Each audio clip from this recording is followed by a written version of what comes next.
There's a story stuck in my imagination. All right, fellow muses, welcome to our first writing sprint. I'll be working quietly with some Muse Realm Radio in the background. No pressure, no performance. Just 30 minutes to move our projects forward. Without further ado, let us begin. Before I'm dead, I have a tale to tell, a story that haunts my soul. Ink and paper written in the night, sleepless moments, wasted thoughts. The words are there, but out of reach. I continue to write, to type, to think, to get it all out, bringing life to a world of my dreams. Writing the greatest novel ever told, a story that never lets me rest or sleep. I think about it night and day, and I know I must finish before I die. I've written the words so many times, but they're only in my head, stuck in my mind, a playlist for all. It's time to get them on the page, no longer ephemeral. The written word, a physical presence born from my soul. It burns within my thoughts every day, a tale, a story that I have to write. I have a story I want to tell, the greatest novel I've ever written. Time is fading, moments are almost gone. I have to finish before my time is done. I write in silence, just for me. In the darkness I type away alone. No one sees me, no one cares, but I will finish, I will, I must. Writing the greatest novel ever told, a story that never lets me rest or sleep. I think about it night and day, and I know I must finish before I die. The story is almost finished. I have songs and scenarios that are ready to write. I daydream and hope that it finally sees the light of day. Time is running out, tick-tock, almost done. Eventually, hopefully, it matters one day.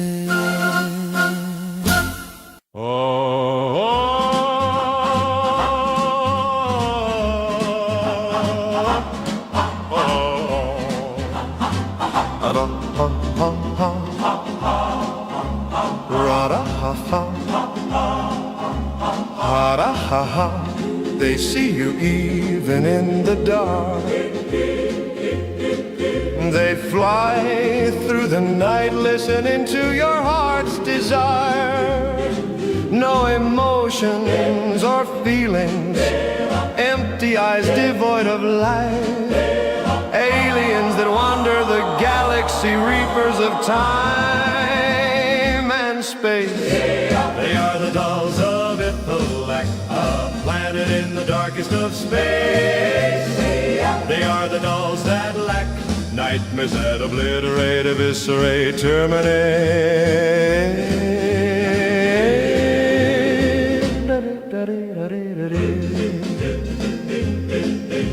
The mystery professor's greatest enemy, creatures from the planet scary, oh, a world of night and despair, where galaxies go to perish And the light fades to black. They destroyed the professor's people, obliterated the planet Malivray, eviscerated the moment monarchs, terminated them all in the moment war. On the edge of space, quiet and alone, into the endless abyss they feed on dying wishes. They are the dolls of Ipolak, a planet in the darkest of space. They are the dolls that lack Nightmares that obliterate, eviscerate, terminate.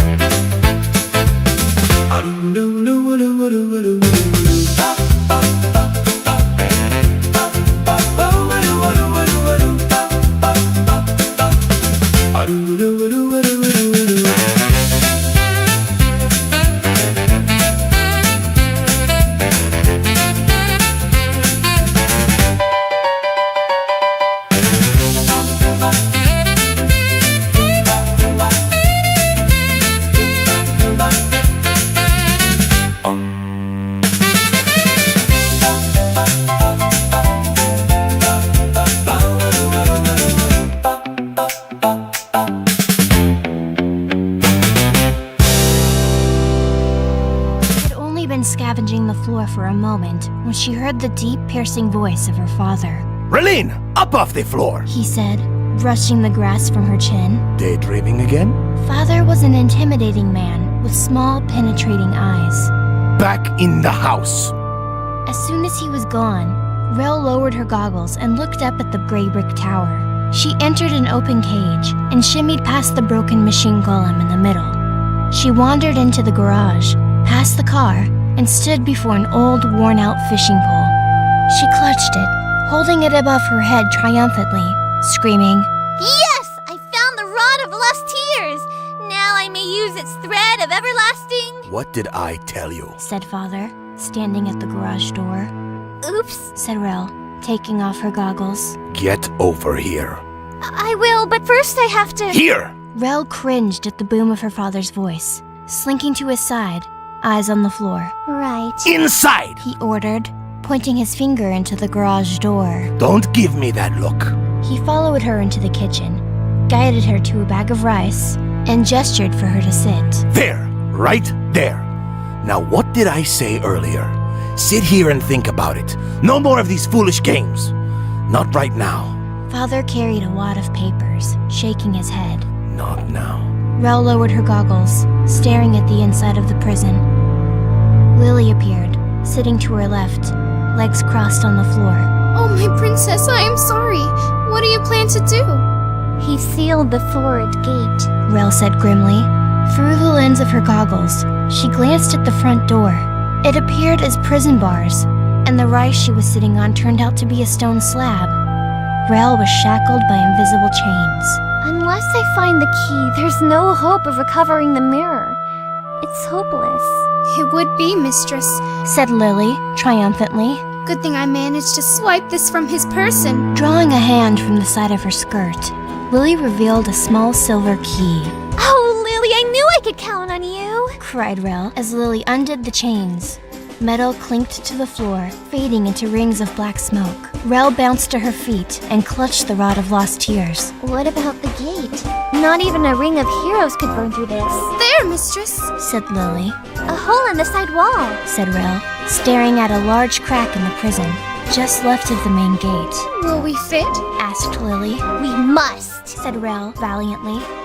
Mother stood in the front yard, just beyond the hedges, talking on her cell phone. I know, yes. We will have the money, just a little more time." She paused. Mother watched the front window as Rel clambered out, got stuck, and dropped through the opening, dragging a doll behind her in the grass. I'll have to call you back. I can't talk. Yes, I know.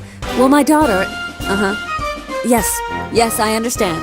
Rel dashed into the blue tree thing forest, Lily following quickly behind.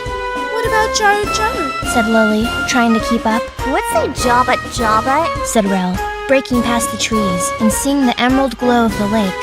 Lily repeated, Jaru, the guardian of Jaru Lake. He's ferocious, monstrous, with teeth like night lances. That, and he's not very polite." Rel stumbled to the edge of the lake, lifted the goggles from her eyes and looked down into the water. A fish, 2 inches long, with silver fins and dark eyes, swam in small circles in the shallows. She grinned. "Ooh, that is scary." And placed the goggles down. Once the purple lenses lowered over her eyes, she saw Jaru as it really was, a gigantic fish that towered over the surface of the water. It had glowing yellow eyes, spikes rising from its back, and a mouth like that of a great white shark. Jarut tore through the water, creating surges of white hair and crazed circles around the lost mirror. Are you freaking kidding me? Rel stuttered. How am I supposed to get the mirror with that thing in the water? Rel! Rel, get over here, now! Came a voice in the distance. Where are you? Miha, answer me! Where could she be? I saw her run this way. Lily flicked her eyes into the trees. It's your guardians? Oh no, not now!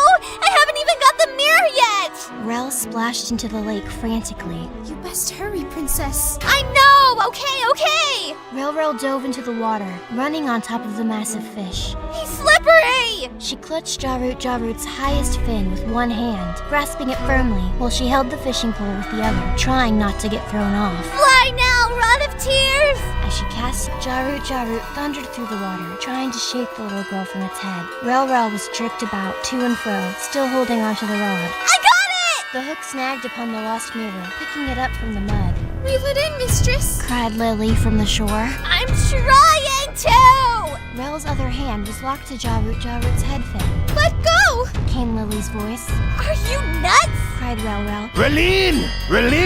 Came the voice of her parents. Oh goodness, there she is. Said her mother to father from the other side of the lake, just beyond the large oak that led into town. They saw her with an old beaten rod over a terrified silver fish. You must do it now, mistress! Father marched through the bushes. Raleen, here! Don't make me come over there! Mistress! I know! Rel let go, spinning, trying not to lose hold of the rod. Bubbles, a fish surging upon her, its mouth wide, teeth, so many teeth. She turned the reel, tugged up, hand spinning desperately. Jarut was upon her. The rod bent, the line tugged violently, ringing, like a ribbon of silver light, gathering into the handle of the rod.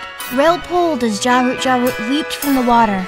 I almost have it! Rel, enough! Father yanked her backwards. The mirror was flung into the air, carried at the end of the fishing line, landing on the muddy shore. It squished to a sloppy stop right at Mother's feet.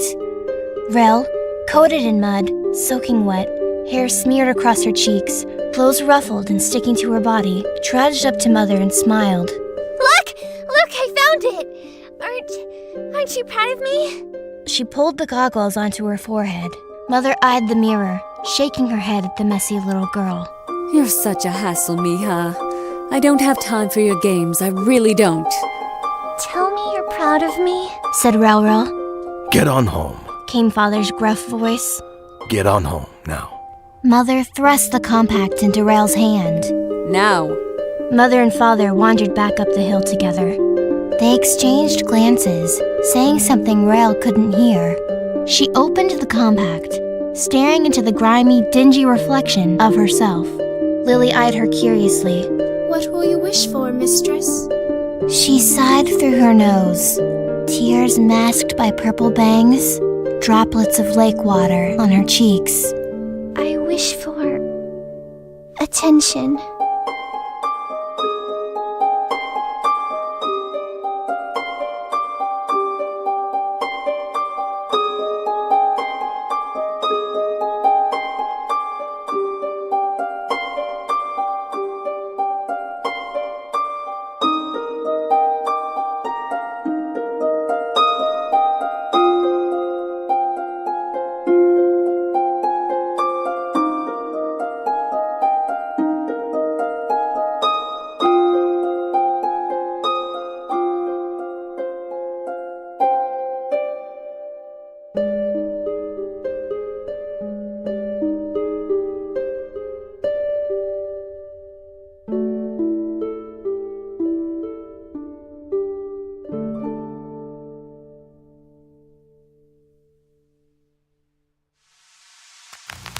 The portion of this broadcast is paid for in part by our affiliates at Tiburon Inc. and brought to you by the Tiburon Ale. The only drink that can quench your thirst and color your thoughts, body, and soul. Muse promoted. Artist approved. Today's broadcast is brought to you by Wyvern Cantina, where drinks are cold, flat, still as a moonrise, And the atmosphere is silent as a library. Always a good time. That's Wyvern Cantina. Anytime, moonrise or moonfall.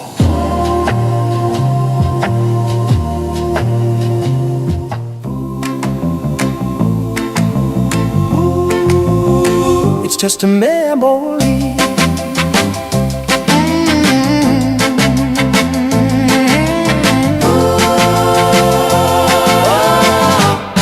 When we were young, the days were slow. Simple play, we thought we'd always know. Climbing trees, building forts, bike rides, eating pizza, playing games, always by our side. In high school, you left me behind. You had your friends and I had mine. You played football, followed the crowd. I was a shy outcast, just right, and I was proud. It's just a picture of the past, days we hoped and wished would last. But we grew up and the future came, and things don't remain the same.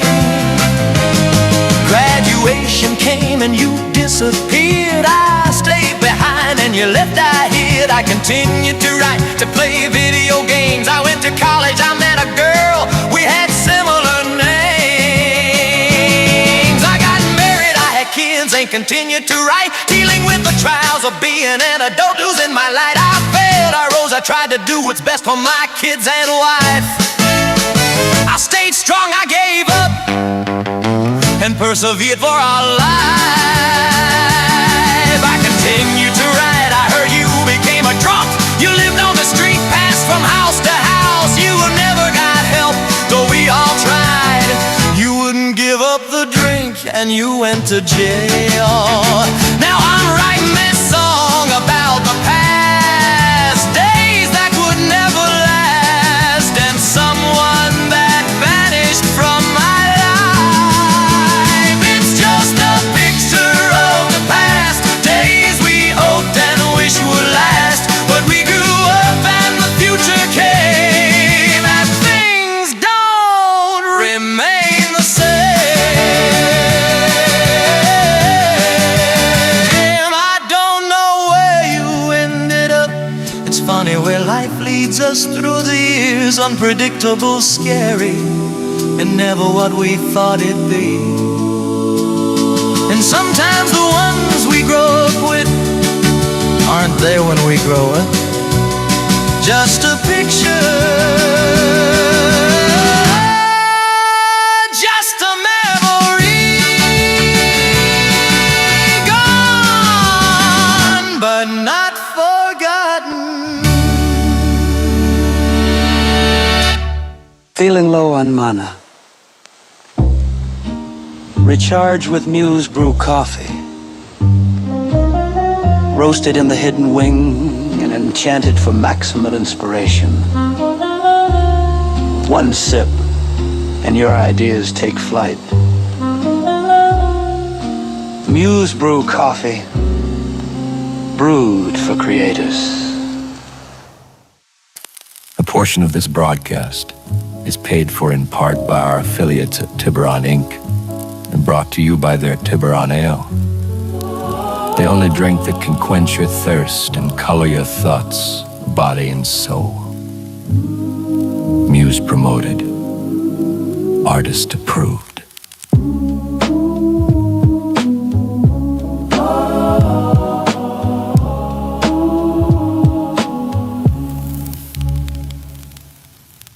This just in. Flamekeeper Asherton has mysteriously stepped out of Grilling Academy during Flame's ceremonies. No word on where or why, but feral chef Dashrigal has insisted it's nothing to worry about. However, students and grilling professors have voiced concerns. And that concludes today's news. I've got some news, fellow muses. Writers are scrambling in Wyvern Ranch following a street scuffle in the dust. Muses are reporting an artist drew muzzles against a small writer Ruddy on Talent Street. A blacksmith's inkwell must have burst. causing an explosion that left over 30 writer folk injured. The artist and writer are under investigation. And that's all the news. Rel made a wish, hoping it would be granted. But the wish was a key that opened a portal to another world. Lily lied and said the mirror would grant her wish, any wish. But there was no wish, and Lily left her behind. Arel fell into a world unknown, a land of shimmering crimson dust and sand. The world shimmered like diamonds and moved like a fiery ocean wave. 7 shadows appeared, 7 strangers that knew her. They weren't human, faces covered in eye masks. Rel was lost in the world of muses, stranded and forgotten by Lily. She lied in the novel of chefs and fire. She just wanted to go home. Let's go home. Led by the storyteller, leader of the 7, 2 of the others removed their hoods. Razor and Kitty were their names. They all believed Rel was the one. They were searching for a girl, what they called an ephemeral. They believed Rel was she, but one of them believed she wasn't. It's not her, said Razor. I don't believe it is. It could be, it should be, but how can this weakling be the hero? Rel is too weak, too small, too insignificant to be the ephemeral. Rel fought Razor and failed, beaten, humiliated, overwhelmed. Rel was lost in the world of muses, stranded and forgotten by Lily. She lied in the novel of chefs and fire. She just wanted to go home. Just go home. Rel was stranded in the Muse Realm.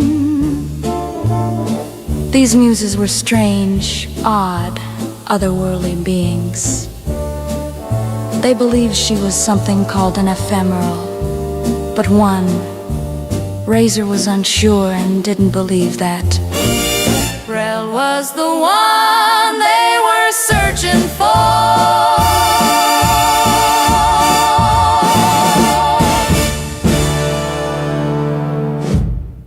In today's news, there's been some commotion at the Drew Conadon Library's main gate. No word from the bookkeeper or our keepress or our young masters Regalin and Timerson, but I will keep you updated as the story develops. Don't get locked out of destiny.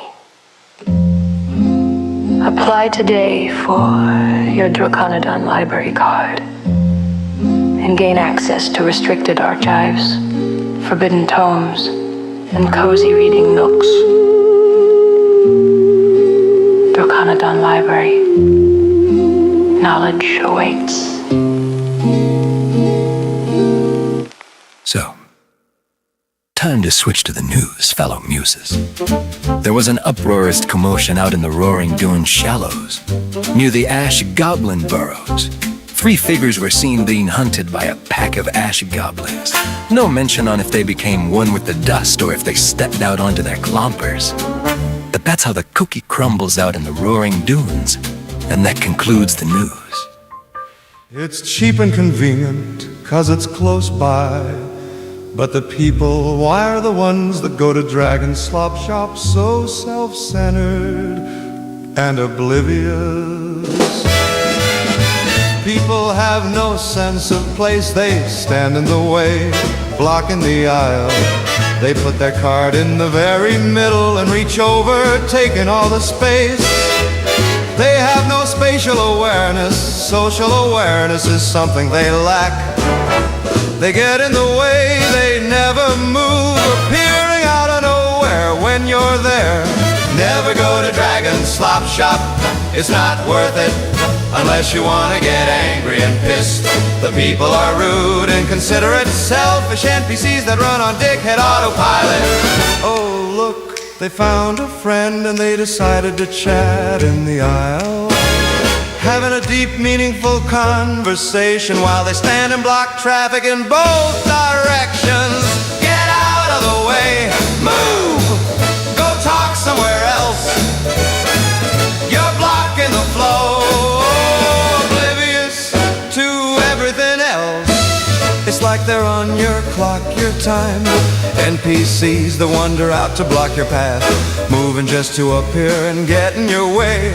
A Truman Show moment every day. They come out of nowhere in a hurry and almost hit you with their cart. They have dead vacant eyes, mouth agape like they're lost and not all there.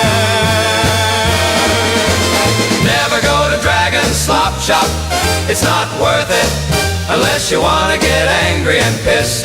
The people are rude, inconsiderate, selfish NPCs that run on dickhead autopilot.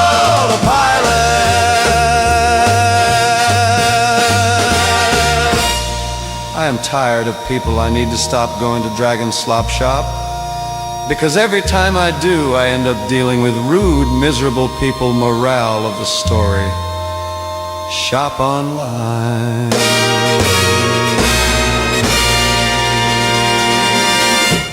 Feeling low on mana? Recharge with Muse Brew coffee, roasted in the hidden wing and enchanted for maximum inspiration. One sip and your ideas take flight. Muse Brew coffee, brewed for creators.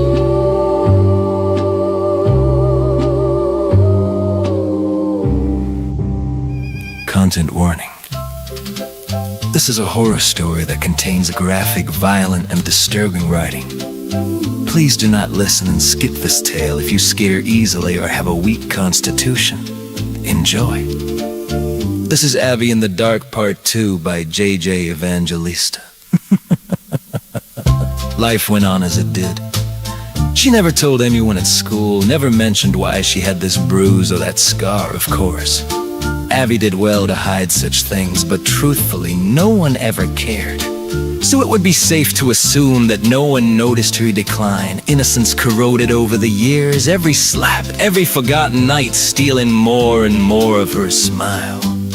Day after day, it was replaced by hatred and rage. Abby bottled this inside, and for a while, she was able to subdue her own thoughts. Abby could restrain the cruelty and malice growing in her mind. However, she never told a soul, refrained from ever showing her emotions, and made a promise to herself to never get angry. And for a while, it was so. 8 years old soon became 12, then 16, then 18. Every year she hoped that things would change. Now, 18 years old, Abby had lost herself. It ends tonight, she giggled. Her eyes were devoid of thought or emotion, now just dark pools of hatred. She was a frail wraith, gangly, with skin like ash and hair that was never combed, never cleaned, as unkempt and ragged as her heart. Stepping through the moonlight, Abby's shadow crossed the kitchen in silence, a backpack hoisted across her narrow shoulders. Abby opened the drawer next to the sink. She stopped midway, eyes on the ceiling, listening. No sounds. Gently, she eased the rest of the drawer out and smiled. She admired her sunken reflection in the gleaming blades and smirked. Mommy, listen to the silence. Do you hear? Can you feel it? Abby kissed the razor's edge, running it down her lip till it bled. Shh, it's okay. I just want you to scream. Can you do that for me, Mommy? Scream and everything will be all right. Abby moved into the doorway of her mother's room, eyes glistening in the darkness. Mother slept on a queen-sized bed in the middle of the small bedroom. Moonlight poured through the left window. Abby stood just outside the light. Two objects twinkled into her fingers. She gripped them tightly. This was her moment! Abby lunged into the dark. Good morning, Mommy! Gleaming objects in hand, Abby lowered them violently.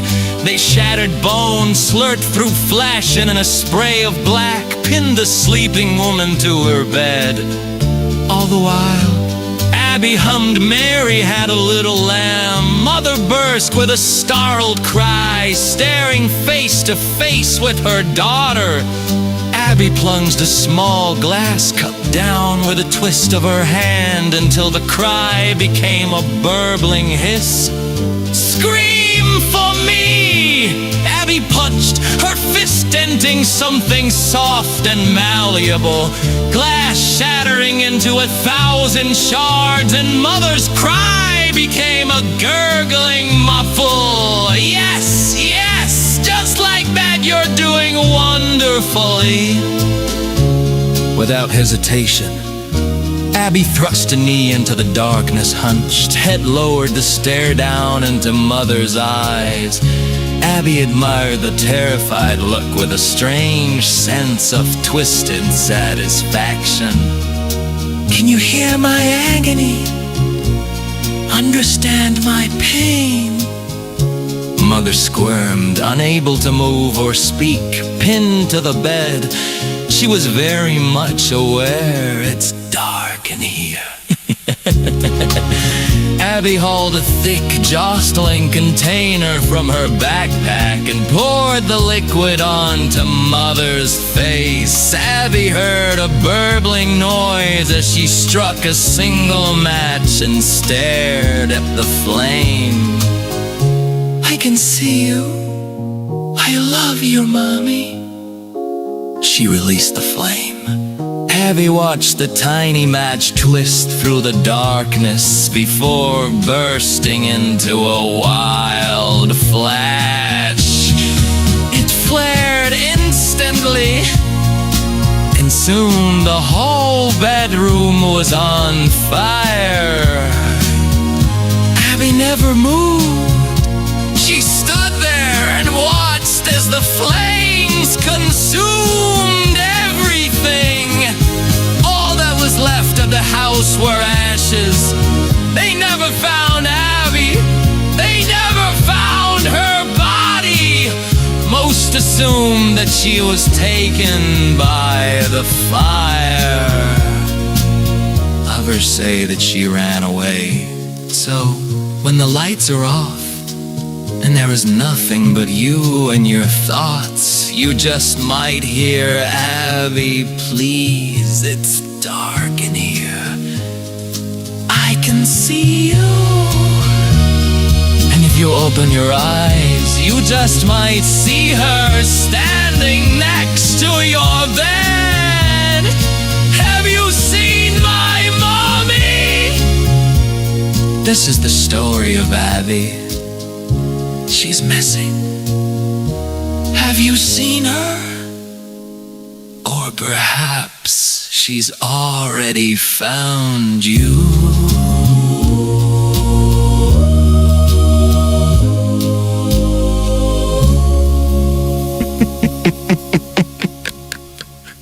The house was silent. Rel listened to her breath and the steady beating of her heart. Swiping the goggles from the floor, Rel bounced to her feet and shoved them onto her eyes. Lily stared back, hands folded gently at her side. Greetings, mistress. She gave Rel a gentle curtsy. Right, yes. Greetings and all that. Rel shook her hands in the air as if clearing the room of smoke. So, what brings you here, creature? I would ask the same of you, said Lily. Rel narrowed her eyes. Right. What now? You came to this place, mistress. I've been here the whole time. Wow, that's creepy. Okay, cool, yeah, right. But this is my room. What's with the glowing? Light from the barred window fell not only on the floor, but seemed to twist out the door, leaving a breath of mist in its trail. I wager if you follow, we shall learn of its existence, said Lily. What trickery is this? Rail wiped her hands through the light, mist scattering against her fingertips. Yet it continued to move like a shallow, glowing stream. None that I know of, mistress, said Lily, amused as Rel played with the guiding light. None that you... Right, of course, said Rel, taking her attention off the light. She scowled. I see your game. I'll play. There is no such game.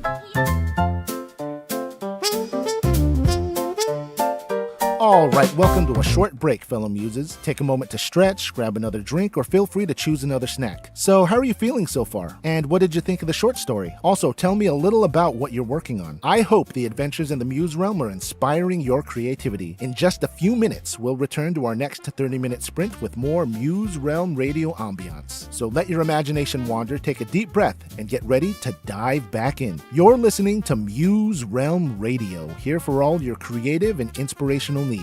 Thanks for spending part of your night in the Hidden Wing.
A nowhere scumbag is an unhappy person, no matter how much money or material possessions they have. They either have too much or not enough. Nothing makes them happy. Bitter, petty, selfish. Nowhere scumbags can be rich. Nowhere scumbag can be poor. They can have a fancy job or have no work at all. What makes someone a nowhere scumbag? They're unhappy with their lives, and they blame everyone else for it, and they never blame themselves. Don't be a nowhere scumbag, angry at the life you chose to live, taking out your rage on others, trying to make them miserable like you. The nowhere scumbag hates themselves, but they push and give advice like they're an expert on life. They talk down, belittle, and demean. They push their views on those around. They never listen to what anyone says. A nowhere scumbag will force their beliefs. A nowhere scumbag will bully to get their say. They believe that they know best. They believe that they are right. They believe everyone else is wrong. They believe that you are the problem. It's okay to have a job or to be jobless. It's okay to be unhappy, rich or poor. But don't put that hurt on anyone else. Don't belittle others, 'cause you're in pain. Don't be a nowhere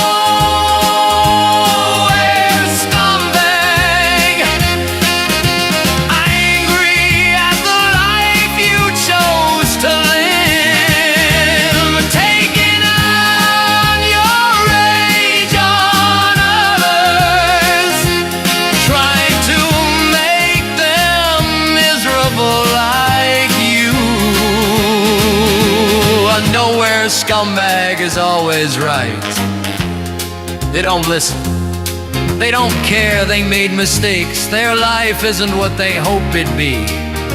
They're deeply unhappy, so they want everyone else to be as unhappy as they are. Don't be a nowhere scumbag.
We appreciate you being a part of Muse Realm Radio.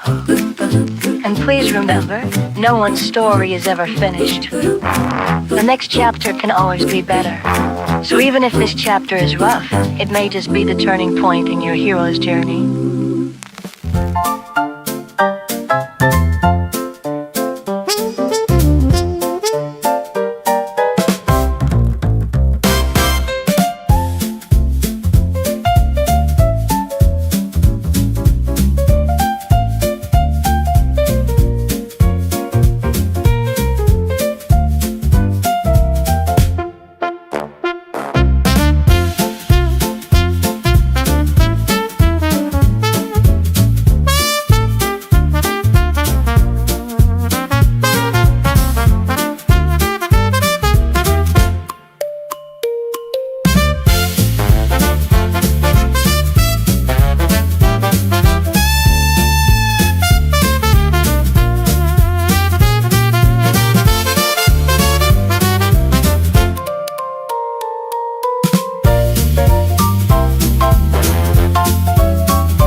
Feeling low on mana. Recharged with Muse brew coffee. Roasted in the hidden wing and enchanted for maximum inspiration. One sip, and your ideas take flight. Muse brew coffee, brewed for creators. So on to the news. 7 shadowy figures have been seen wandering the novel of Rognjol's roaring sea after dustfall. Muses assume it's due to sand, stroke, or claw fever from being out in the ashes too long. More as the story develops. And that was today's news.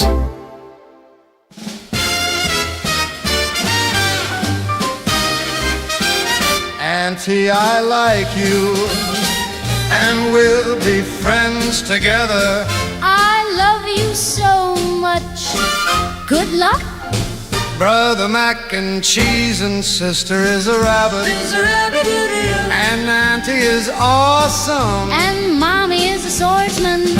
Auntie and Mama, you're all my best friends. Daddy and brother and sister too. Everyone, I love you. My dad is the strongest person. Auntie and Mama, you're all my best friends. Daddy and brother and sister too. Everyone, I love you. My dad is the strongest person.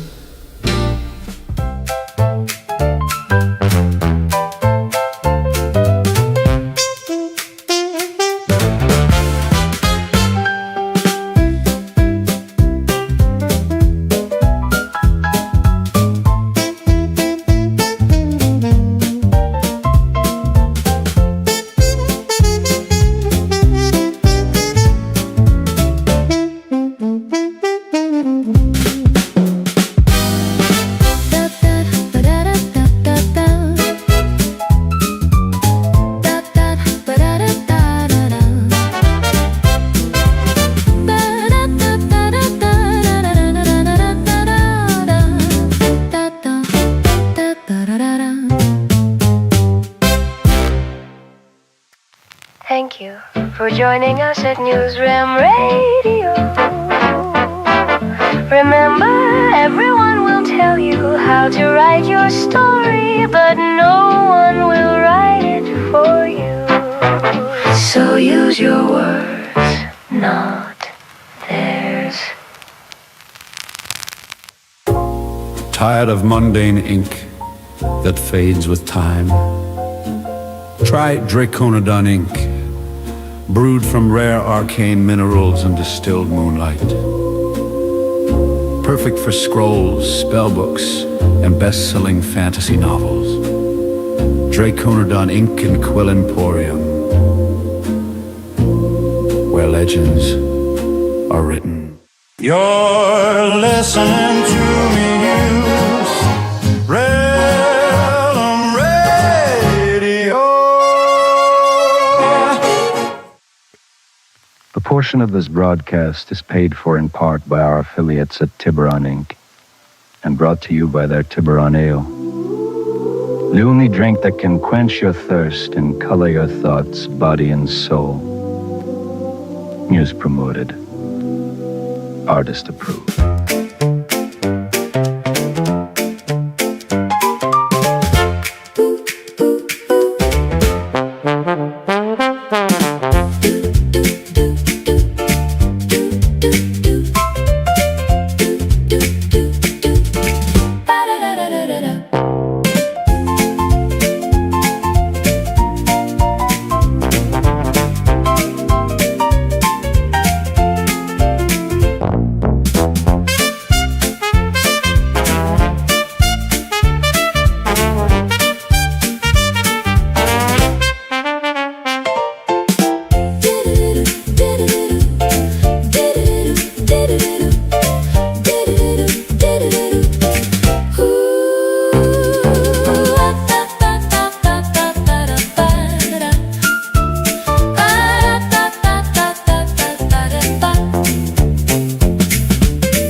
Onto a short news break. Muses are concerned as the novel of Rogmill's Resolution Gate blinked to life during the moonrise hours. The Resolution Guardian surfaced for the first time in over 1,000 chapters, and its terrifying roar can still be heard echoing across the dune wastes. What does this rare occurrence mean? Updates as they become available. And that's all for the news. This is Mr. Cutters by J.J. Evangelista. Enjoy. Snap, snap, hear him, here he comes. Mr. Cutter's the boy with the scissors made of cookie crumbs. He loves to make friends, he'll make friends with you. If you give him a chance, he'll show what he'll do. Mr. Cutters cuts, of course, and takes with a friendly smile. Then disappears and reappears after a little while. Like a bandit, he cries, friendship, and cuts. People wonder if Mr. Cutters is nuts. He cuts in the name of friendship, and he loves one and all. And the name of friendship is the reason he'll call. You cut Mrs. Tingley's dress, and stole one of her shoes, and cut the blue buttons off the jacket of Mr. Eddie Blues. He cut the pillowcase off Timmy's little bed, then snipped away the last hairs on Mr. Mingley's head. Mr. Cutters cut the ears off baby Guinea's masked, and ran off with toy bat wings, and of course he didn't ask.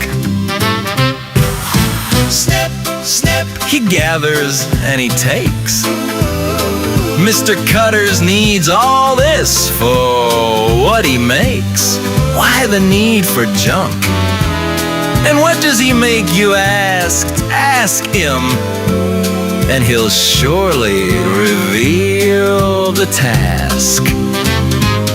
Mr. Cutters likes to make friends, you see, and that's the reason he steals from you and me. Now, with a pillow at his feet, he's ready to begin, and with his supplies, he'll begin in a min. He cut a hole in the front of the pillow and shoved in Mrs. Tingley's dress, and the pillow gang a flowing, mooing trez. He putting Mr. Eddie Blues' blue buttons with the happy cries, and and the blue button became the pillow's eyes. Timmy's pillowcase became the mouth, and Guinea's mask became two-eared. He fed the pillow toy wings, and bat wings soon appeared. Finally, the pillow bat was fed Mrs. Tingley's shoe, and it became a foot. And there were only a few things left to do. PuppetEProf, my friend, Mr. Cutters said to the pillow bat, "You're almost complete. All I need is something to make you finished and neat. Now all PuppetEProf needs is a kiss and a mind. How about from you? From you will I find." Snap, snap, snap. Mr. Cutters grins at the reader. This is Astrid Pandora by J.J. Evangelista. Enjoy. This is a story about a girl stuck in the darkness of space. It's about being lonely, isolated, forgotten. Her name is Astrid Pandora, a being from the cluster of planets within the Garulian Nebula, known as Nova Pandoris. She's stranded after an asteroid collides with her vessel, the Cygnus Aurora. She escapes into the black vacuum of space in a lone escape cruiser, with only a small set of Vespian supplies to keep her alive. Her only companion is Galileo, a small Garulian star pup, a creature with a black hole in its belly that burps stardust and has the ability to turn into a comet at will. Her escape cruiser, a Z-class courier vessel, has a damaged navigational matrix. The black hole Orion engines are stalling, while the energy's power core fails by the hour. She has drifted ominously into the Dronagus sector, dangerously close to the outer rim of their known galaxy. Beyond the Garulian Nebula lies an uncharted section of space where few have traveled and none have ever returned. Astrid has no destination, no plan, no idea what she has to do. All she knows is that she wants to survive, to return home. Astrid Pandora is a Pandorian from the planet Nova Pandoris. Pandorians have light blue skin, tall, slender forms, 4 arms, and a cascade of wavy black hair that trails off into starlight like wisps of dark mist. Astrid is 21 starlights of age. She's a skittish, manic young Willian. She's from a small, modest family of Arlenian miners with very little shimmers to her name. Unlike the rich Pandorians of her age that inherited a fortune of shimmers and got into the academy by name alone, she had to work hard and struggle just to be considered. Even then, she needed help to pay off the shimmers needed to pay her way through the academy. Astrid eventually dropped out of the academy and worked a part-time job as a flug dispenser, a star mercantile that sold flug, drug, grog, and dollars to hungry Nova jockeys that happened to pass through the central star base on missions and supply runs through the Garius sector. She worked her way up onto the starship Cygnus Aurora. While she was working in the cantina, the ship was hit by a meteor. There was an emergency evacuation, and the Pandorians on board fled into the escape vessels. Many of the escape pods, along with the rest of the ship, were hit by the meteor shower. Astrid Astrid's escape pod was damaged in the storm, knocking her unconscious.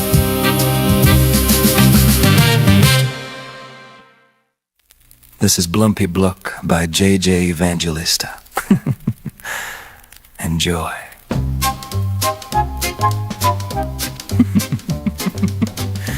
Blumpy Bluck in a book for a head that flipped and wrote whatever he said. If he whispered, "Nice to meet you in this place," the words would scroll across his face. So he could never ever speak his mind, 'cause others could read and see and find. So Blumpy rarely, seldom spoke, or ever mentioned a candid joke. Yet one day his thoughts did displace and scrolled and wrapped across his face. So thinking, wondering would reveal to all the words he failed to speak and call. So he started tearing pages out with a cry, a whelp, and painful shout. His cries did flood against the pages and jumped into the sky, scattering like thunderclouds with every bleeding cry. Words were scattered into a flitting storm. He no longer worried words would form. He was free, and his thoughts could soar. No one could see them anymore. Now, however words had gone away, without pages, without voice, he had nothing to say. He tried to speak, but nothing came. No words or thought or a simple name. He gathered the pages and stuffed them in his ear, hoping, wishing they'd allow him to hear. Into his head he shoved them all to have a thought. His words did not form. It was all for naught. Blumpy sat defeated, voiceless and alone. He could not even speak his mind or chat on a phone. There was nothing he could do, nothing, at least that he knew. Puff, puff, the pillow bat plopped out of the air and landed like a cotton ball onto Blumpy's hair. Don't cry, you fool, this is not the end. Pick your nose and pull one out, my friend. Your pages come from your brain, so pull and do not shove. And remember, always pick with love. So Blumpy smiled with words he could not say, reaching into his nose for words that formed each day. When his fingers, then his hand, and then his little wrist, he picked with love to pull out words he sorely missed. Pages formed right from his nose, the more he yanked and pulled, until his book again was very fully full. And so with all his knowledge back in his head, the pillow bat did eat him and said, "Thank you, Blumpy, you've let me feed my very insatiable knowledge need. Remember to pick with love."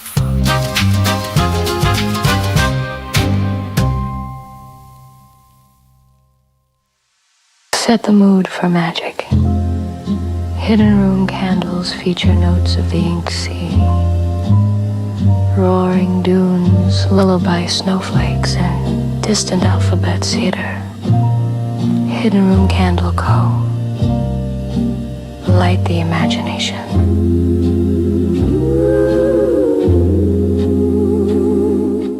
You're listening to Muse Realm Radio.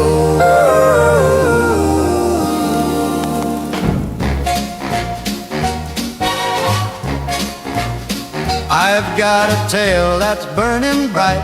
Ink and paper take me through the night in a land where dragons soar so high. Fairies whisper secrets with a sigh. With a pen that dances on the page, I unleash the magic from the cage. Heroes rise and villains take their fall. Dreams and nightmares painted on the wall. Writing the greatest novel ever told in a world where fantasy unfolds. Muse is singing stories in the breeze, captured in the letters and the keys. Ink-stained fingers chase a wild dream, craft a saga woven in the beam where the stars and the moon collide. Epic journeys flow like ocean's tide, pages turning faster through the night. Every sentence shines a vibrant light, bringing tales that no one's ever known. Building kingdoms crafted from my own. Writing the greatest novel ever told in a world where fantasy unfolds. Muse is singing stories in the breeze, captured in the letters and the keys.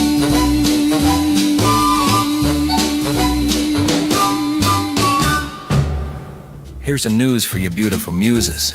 Rumors abound about a mysterious flash in the novel of Rognell Sky, just outside the roaring dunes and south of Grilling Academy. Most residents insist that was just a morning flame burst. Nothing out of the ordinary. And that was the news. Let's get to some news.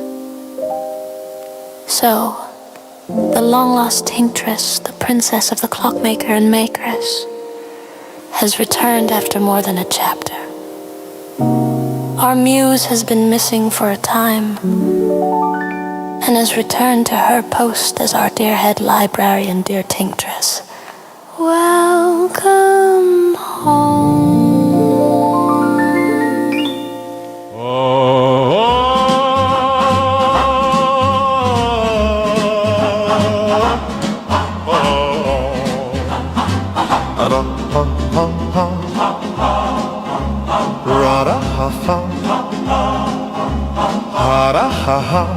They see you even in the dark. They fly through the night listening to your heart's desire. No emotions or feelings, empty eyes devoid of light. Aliens that wander the galaxy, reapers of time and space. They are the dolls of Ipolac, a planet in the darkest of space. They are the dolls that lack nightmares that obliterate, eviscerate, terminate.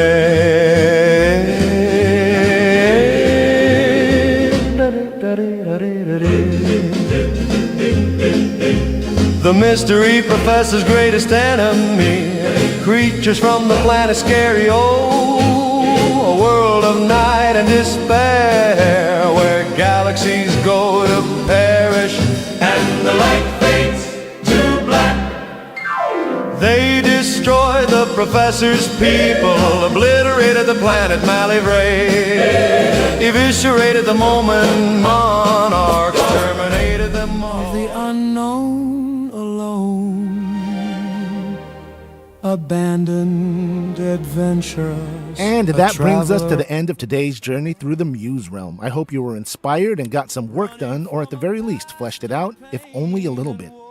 Thank you so much for joining me on this writing and inspiration-filled adventure. Stay tuned for our next Wispacast, where we'll explore more ambient Muse Realm Radio vibes and continue our creative journey together. You're listening to Muse Realm Radio, here for all your creative and inspirational needs. I'm your host, PuppetEProf, coming to you from the Hidden Wing. I will see you again in the next Wispacast. Take care, God bless, and you rock. Until next time, stay creative, be inspired, and continue pushing your ideas forward.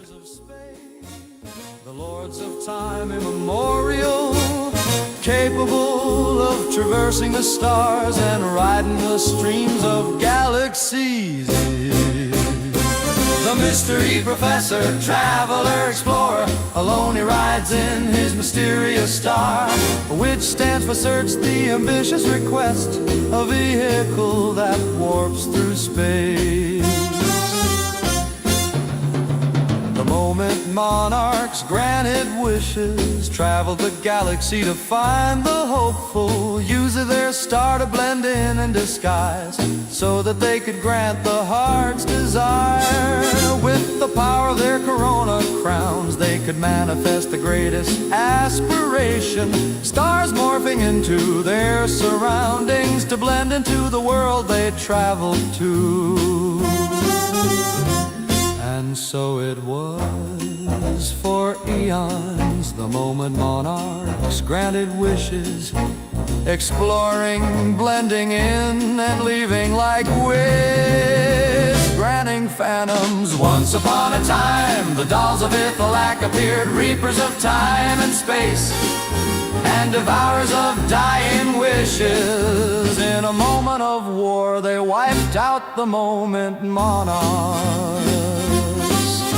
The mystery professor, traveler, explorer, alone he rides in his mysterious star, which stands for search, the ambitious request, a vehicle that warps through space.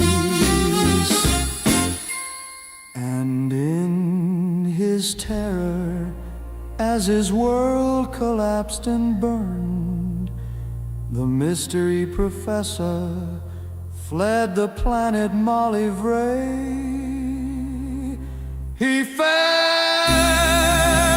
onto an unknown planet. His star turned into a blue public call box before it glitched, malfunctioned, and got stuck as a telephone booth.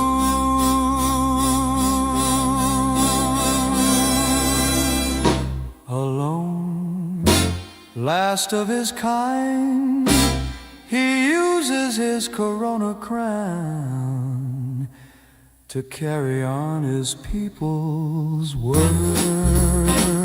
In mystery, a professor, only in name, last of the moment monarch.